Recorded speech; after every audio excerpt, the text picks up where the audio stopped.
Il y a un lien très fort entre l'apprenance, le learn et le lean. C'est un lien fort, très utile et très fructueux. Je l'ai découvert un peu par hasard dans mon expérience de chef d'entreprise. Je croyais que mon entreprise était très apprenante et chaque jour je me félicitais des progrès. Et malgré tout, j'étais un peu inquiet car je m'apercevais que l'apprenance n'était pas quotidienne, que tout le monde n'était pas apprenant et que souvent nous apprenions ce que nous avions envie d'apprendre et pas forcément ce qu'il fallait apprendre. Et en parallèle, j'ai démarré une expérience Lean, un peu traditionnelle, avec des outils traditionnels que vous connaissez sûrement. Et au bout d'un certain temps, je me suis aperçu que d'utiliser simplement ces outils pour obtenir des résultats était très bien, très efficace, mais que les gens n'apprenaient pas. Et donc, j'ai fait le lien entre le Lean et le Learn, l'apprenance, autour des 5 disciplines, les 2 disciplines individuelles, les 2 disciplines collectives et la 5e discipline que j'évoquerai dans un instant. Alors, au niveau des 2 disciplines individuelles, la première discipline de l'apprenance, c'est l'envie d'apprendre. Et l'envie d'apprendre, c'est bien ça le problème, comment la susciter tous les jours, pour tout le monde, au quotidien. Dans le Lean, vous avez un outil très utile qu'on appelle l'arrêt au premier défaut. Si vous avez visité des usines Lean, Toyota en particulier, vous avez vu ces fils qui courent le long des chaînes de production et que les opérateurs peuvent arrêter lorsqu'il y a un problème de qualité.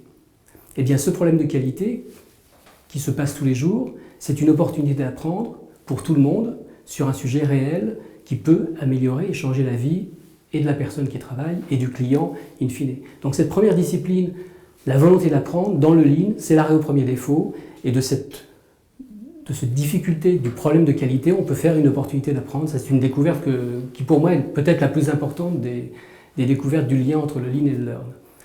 Deuxième discipline individuelle de l'apprenance, c'est la représentation, les modèles mentaux dans lesquels nous sommes enfermés et qui nous empêchent souvent de découvrir les vrais problèmes. Je ne veux pas être très long, mais dans le Lean, il y a un outil absolument fabuleux qui s'appelle les 5 pourquoi. On pose 5 fois la même question pour en fait, question et étape après étape, découvrir quel est le véritable problème sur lequel on doit travailler. Voilà comment le modèle mental apparaîtra au travers de cette méthode relativement simple des 5 pourquoi de Toyota. Ça, c'est pour les 2 disciplines individuelles. Les 2 disciplines collectives de l'apprenance, la première, c'est le travail en équipe.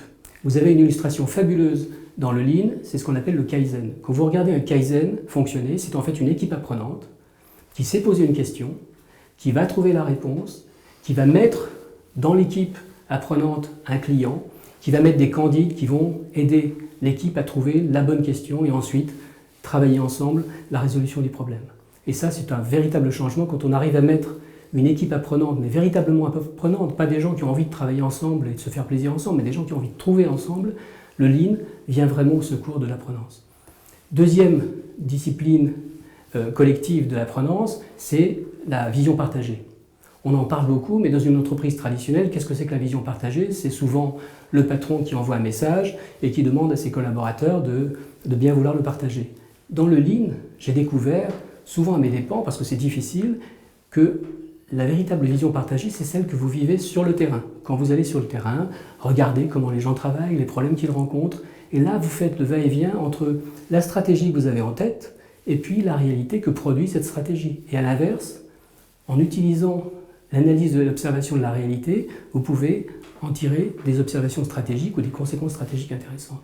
Donc voilà les 4 disciplines, 2 individuelles et 2 collectives, où le Lean vient au secours de l'apprenance. Et la 5e discipline, qui est la discipline de l'intelligence du contexte, la discipline de la pensée systémique. Dans le Lean, vous avez une illustration tout à fait évidente.